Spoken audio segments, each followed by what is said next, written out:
brought to you by Ludo Fantasy.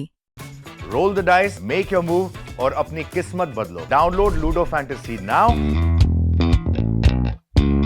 Visavadar અને કડી વિધાનસભાની પેટા ચૂંટણીને હવે ગણતરીના દિવસો જ બાકી છે, પરંતુ ભારતીય જનતા પાર્ટી અને કોંગ્રેસે હજુ સુધી પોતાના ઉમેદવાર જાહેર કર્યા નથી. ત્યારે મળતી માહિતી મુજબ ભારતીય જનતા પાર્ટી આવતીકાલે બંને બેઠક માટે પોતાના ઉમેદવાર જાહેર કરી શકે છે.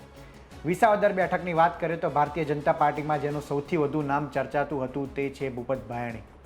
ભૂપત ભાયાણી આમ આદમી પાર્ટીના ચાલુ ધારાસભ્ય હતા અને આમ આદમી પાર્ટી છોડીને તે ભાજપમાં આવ્યા હતા. ત્યારે ભાજપે એવી ડીલ થઈ હતી કે તેઓ ભાજપ તરફથી જ ઉમેદવાર હોઈ શકે છે, પરંતુ હાલની પરિસ્થિતિને જોતાં ભૂપત ભાયાણીની જીતની શક્યતા ઓછી છે, જેથી ભારતીય જનતા પાર્ટી તેમની ટિકિટ કાપી શકે છે. ભૂપત ભાયાણી બાદ ચર્ચામાં હતા હર્ષદ રીબડિયા. હર્ષદ રીબડિયા આ બેઠક માટે પ્રબળ દાવેદાર હતા. મૂળ કોંગ્રેસના તેઓ હર્ષદ રીબડિયા વ્યક્તિ છે. કોંગ્રેસમાંથી તેઓ ભાજપમાં આવ્યા હતા અને થોડા સમય અગાઉ ખેડૂતોના મુદ્દાને ઇકો સેન્સિટિવ ઝોનમાં જે વિરોધ પ્રદર્શન યોજાયું હતું તેમાં હર્ષદ રીબડિયા ઉપસ્થિત રહ્યા હતા.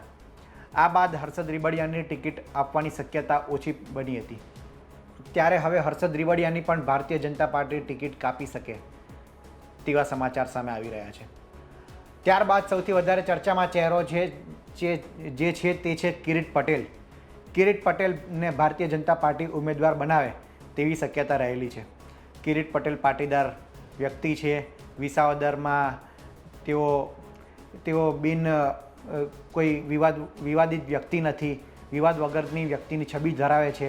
તો કિરીટ પટેલને પણ ભાજપ મેદાને ઉતારે તેવી અત્યાર સુધી ચર્ચા હતી. પરંતુ આ બધા ચર્ચા વચ્ચે એક અન્ય નામ સામે આવે છે, જે છે લલિત રાદડિયા. લલિત રાદડિયા એ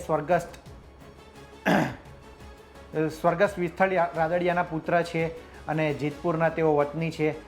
બીજી તરફ જેતપુરના ધારાસભ્ય જયેશ રાદડિયાને વિસાવદર બેઠક માટે ભાજપે પ્રભારી બનાવ્યા છે.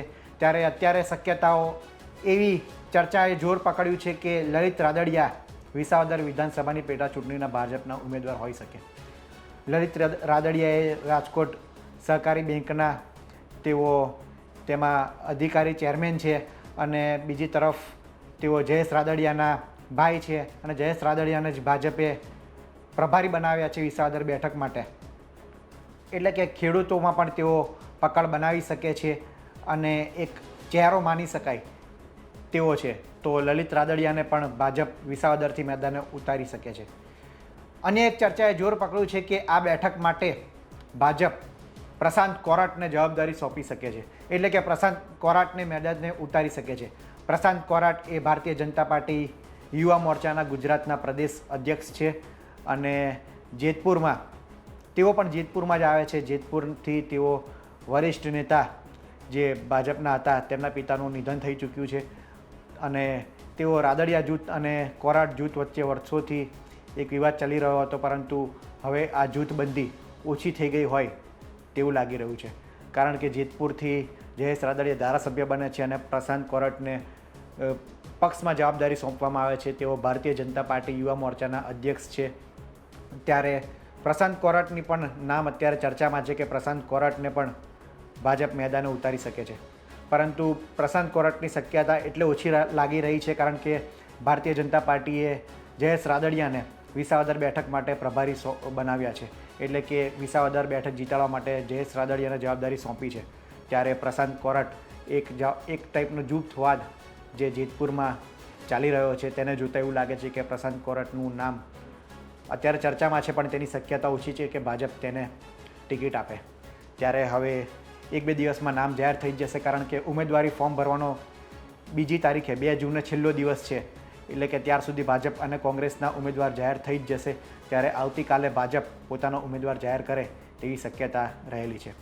આપને શું લાગે છે, ભાજપના ઉમેદવાર કોણ હોઈ શકે અને આ બેઠક પર કોનું પલ્લું ભારે છે, કોની પર ભારે પડી શકે છે, તેમને કોમેન્ટમાં જરૂર જણાવશો. આ વિડીયોમાં હાલ આટલું જ. મને આપશો રજા. ધન્યવાદ.